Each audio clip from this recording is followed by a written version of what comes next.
আমাদেরকে ছোট প্লেয়ারই আনতে হবে তার যাতে সে একটা লম্বা সময় ধরে খেলতে পারে। আমি মেয়েদের স্পন্সর দেখবেন যে ম্যাক্সিমাম কিন্তু আমি আনি। উইমেন্স ক্লাব লিগটা আমি কিন্তু তখন করে আসছি, এএফসিতে ছিল না, আমি তৈরি করে আসছিলাম ওই বছর থেকে।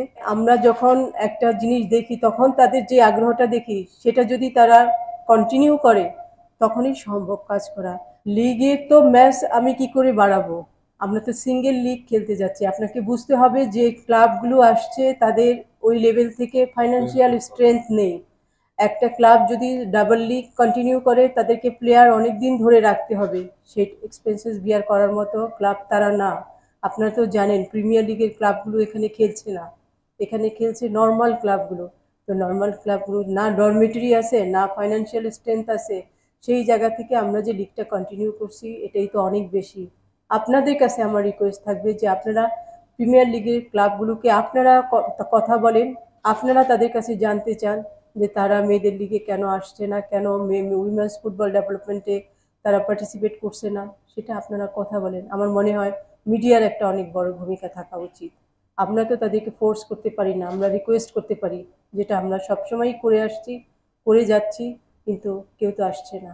আপনারা নিজেরাই দেখতে পাচ্ছেন, কিন্তু লিগ বন্ধ হয়নি, লিগ বন্ধ হচ্ছে না, লিগ কন্টিনিউ আছে। এটাকে যদি আমরা ডাবল লিগ করতে যাই, অ্যাকচুয়ালি লিগ করা উচিত 6 মাস ধরে। সেটা কি সম্ভব বাংলাদেশে? সম্ভব না। কিন্তু আমরা স্মল স্কেলে যেটা করা যায় আমরা সেটাই করছি। আপনাকে বলে দিবে যে আমাদের কতগুলো প্লেয়ার, সেটা আপনাদেরকে প্রেস রিলিজ দিয়ে বা যেভাবে হোক আপনাদেরকে বলে দিবে সংখ্যাটা, যে আমরা কতজনকে তুলে আনছি। আমরা যে সিলেকশনটা এখন ওদের প্রাইমারি রাউন্ড এবং ফাইনাল রাউন্ডে করি সেটাই কিন্তু ফাইনাল সিলেকশন না। সেখান থেকে আবার আমরা ফাইনাল ট্রায়ালের জন্য ঢাকায় আনি, ঢাকায় এনে আমরা তাদেরকে নিয়ে কাজ করি। আমাদের একাডেমিতে যাদেরকে দেখতে পাচ্ছেন ম্যাক্সিমামই কিন্তু জেএফএ থেকে উঠে আসা। জেএফএ আর একটা ছিল ইউনিসেফ, ইউনিসেফ এখন নেই, ইউনিসেফ নিয়েও আমরা কাজ করেছি। আমাদের ম্যাক্সিমাম প্লেয়ারই সেখান থেকে আসা। তো সংখ্যাটা আপনাকে অ্যাকুরেট সংখ্যাটা আমি তো মুখস্থ নাই, আমি ওইভাবে বলতে পারবো না। আমি মনে করি যে অনেক ভালো ট্যালেন্ট আছে, আমরা সবচেয়ে বড় কথা আমাদের যত ট্যালেন্ট আছে তাদেরকেই তো আমরা ইউটিলাইজ করতে পারি না, কারণ আমাদের অ্যাকোমোডেশন নেই আমাদের তাদেরকে দেখাশোনা করার জন্য। কারণ এখানে নিয়ে আসলেই তো হবে না, এখানে নিয়ে আসার পর তো তাদের খাওয়া দাওয়া থেকে শুরু করে এভরিথিং অনেক এক্সপেন্সেস। এত টাকা তো বাংলাদেশ ফুটবল ফেডারেশনের নেই। আমরা অনেক কষ্ট করে ফুটবলকে নিয়ে কাজ করি। সেই জন্যই বলছি যেখানে গভর্নমেন্ট যখন এগিয়ে আসবে তখন সেটা সম্ভব হবে। অ্যাকচুয়ালি এমআরআই ছাড়া কিন্তু বয়স নির্ধারণ করা কোনোভাবেই সম্ভব না, মানে অ্যাকুরেট যদি। তো এমআরআই করা তো সম্ভব না, এমআরআই অনেক এক্সপেন্সিভ। এতগুলো প্লেয়ারের যদি আমি এমআরআই করতে যাই আমার গোটা টুর্নামেন্টের পয়সাই চলে যাবে, সেটা সম্ভব না।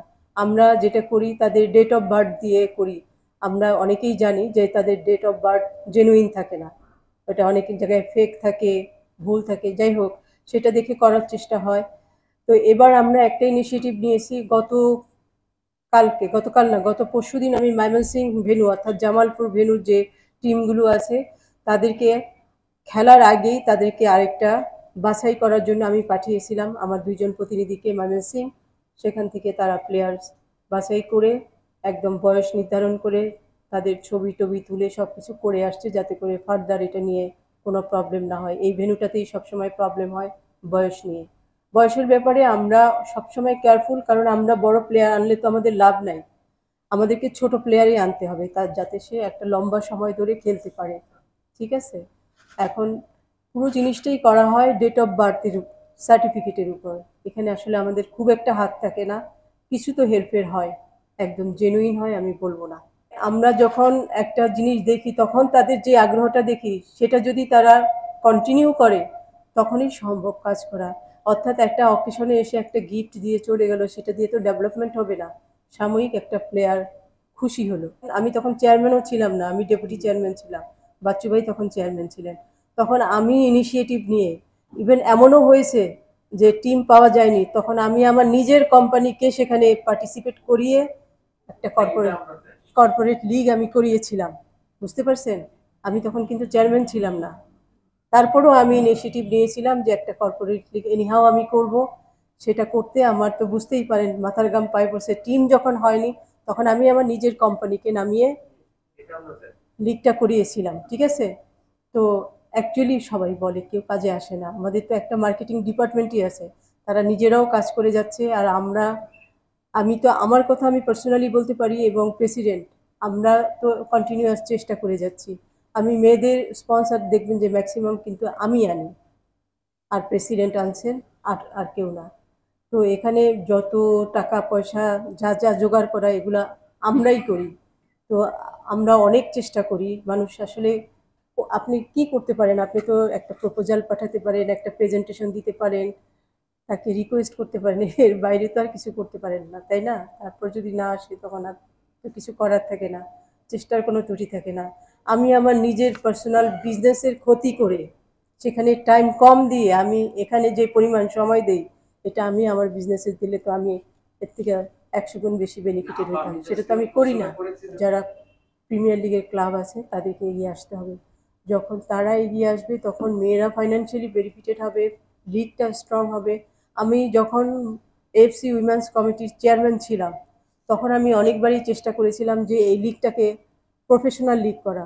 কারণ এটা যদি প্রফেশনাল লিগ না হয় তাহলে AFC women's club club women's club লিগটা আমি কিন্তু তখন করে আসছি এএফসিতে ছিল না। আমি তৈরি করে আসছিলাম ওই বছর থেকে যে যাতে করে বাংলাদেশ সেখানে খেলতে পারে। আমি একটা জায়গার চেয়ারম্যান, আমার এখানে অনেকগুলো দেশ খেলতেছে, আমার দেশ নাই, এটা তো আমার ভালো লাগবে না, তাই না? আমি অনেক চেষ্টা করে যাচ্ছি কিন্তু এন্ড অফ দ্য ডে একটাই সান্ত্বনা যে এটা বাংলাদেশ। এখানে আমি এর থেকে বেশি আর কিছু করার সুযোগ নেই।